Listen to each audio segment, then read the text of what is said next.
Imagine standing in a brightly lit appliance aisle in Dayton, Ohio, or maybe wandering through a media markt in Munich. You make $60,000 a year, or the rough equivalent in euros. Your washing machine just died. You need a new one. You find a mid-range model. It costs $800. 5 years ago, that exact same machine, with the exact same buttons and the exact same motor, cost $500. You sigh. You blame inflation. You blame the pandemic hangover. You might even blame corporate greed. But what you're actually looking at is a bill handed to you by two superpowers fighting over a microscopic piece of silicon 6,000 miles away. We talk about the U.S.-China economic rivalry in grand, abstract terms: trade wars, tariffs, submarine cables, artificial intelligence supremacy. It plays out on the news like a high-stakes geopolitical thriller. But geopolitics does not exist in a vacuum. It lives in your wallet. When Washington and Beijing decide to divorce, they don't pay the legal fees. You do. If you're a working family, you are quietly funding the most expensive economic experiment of the 21st century, and nobody asked for your permission. Let's break down how this actually works. For 40 years, the global economy operated on a single, ruthless, beautiful equation. Find the absolute cheapest place on earth to make a thing and make it there. It was brutal for certain factory towns, yes, but it resulted in an absolute miracle for consumers. Televisions, clothes, electronics, car parts, they all got unimaginably cheap. The system was hyper-efficient. It was an intricate web of cargo ships and just-in-time logistics. Then, the narrative changed. Suddenly, efficiency became a liability. Politicians in Washington and Brussels woke up and realized that relying on a strategic rival for the components that power your military, your hospitals, and your electrical grid is a profound vulnerability. So the order came down. We started dismantling the machine. We called it decoupling. Then, realizing that sounded a bit terrifying to the stock market, we rebranded it to de-risking. But untangling a 40-year-old global supply chain is like trying to untangle a bowl of spaghetti by pulling on a single noodle. It breaks. And when a supply chain breaks, it costs money. Take a standard modern car, not a luxury electric vehicle, just a regular commuter car. It contains around 30,000 distinct parts. Under the old system, the raw steel came from where it was cheapest. The microchips came from where they were cheapest.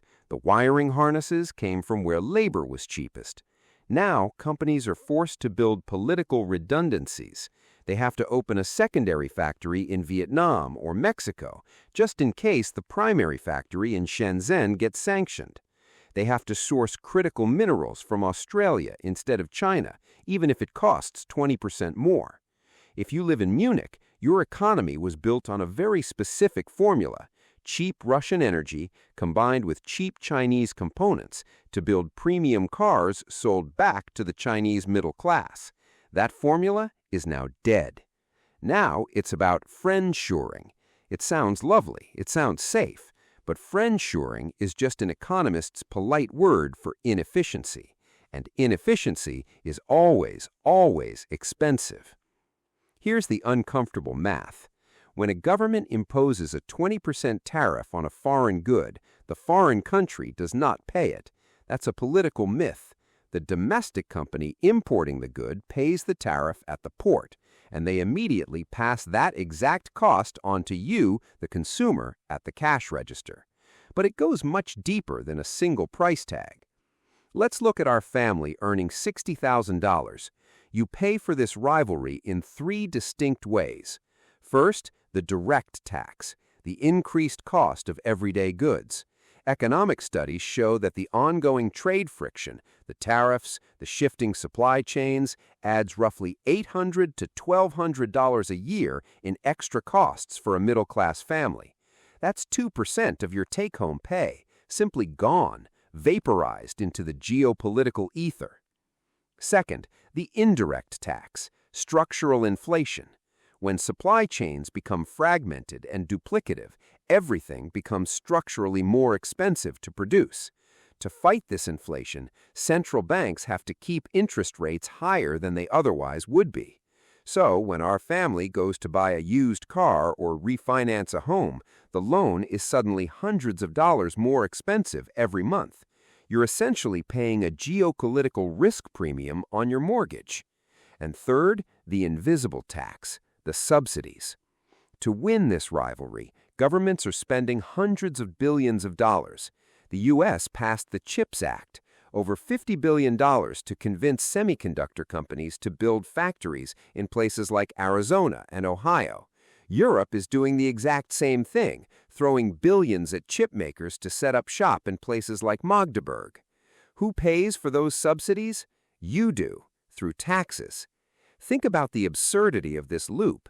You are paying a multi-billion-dollar corporation your tax money so they can build a factory, so they can manufacture a chip which will eventually go into a car which you will then buy at a higher price because the factory in Ohio or Germany is vastly more expensive to run than the one in Taiwan.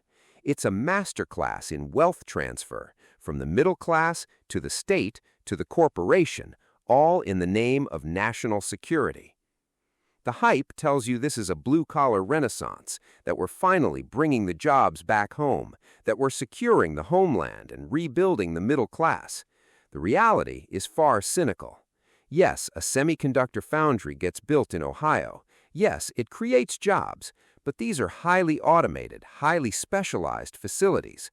They employ a few thousand advanced engineers and specialized technicians. They don't employ the tens of thousands of line workers who lost their jobs in the 1990s. Meanwhile, the cost of living for the other 330 million people goes up permanently.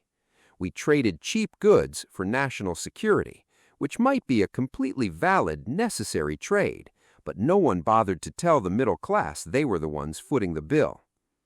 Zoom out, and the picture gets significantly darker. We're transitioning from a world optimized for commerce to a world optimized for conflict. In the old world, deflation was the norm. Technology and globalization naturally drove prices down. You expected your electronics to get cheaper every year. In the new world, inflation is a feature, not a bug. It's baked into the system. Every time a new sanction is dropped, every time a new export control is announced on advanced microchips or rare earth metals, a supply chain has to be rerouted. A cargo ship takes a longer, more expensive path. A factory buys more expensive raw materials. This isn't a temporary post-pandemic glitch. It's the new operating system of the global economy. And if you make $60,000 a year, your wages are not going to rise fast enough to outpace the friction of a deglobalizing world.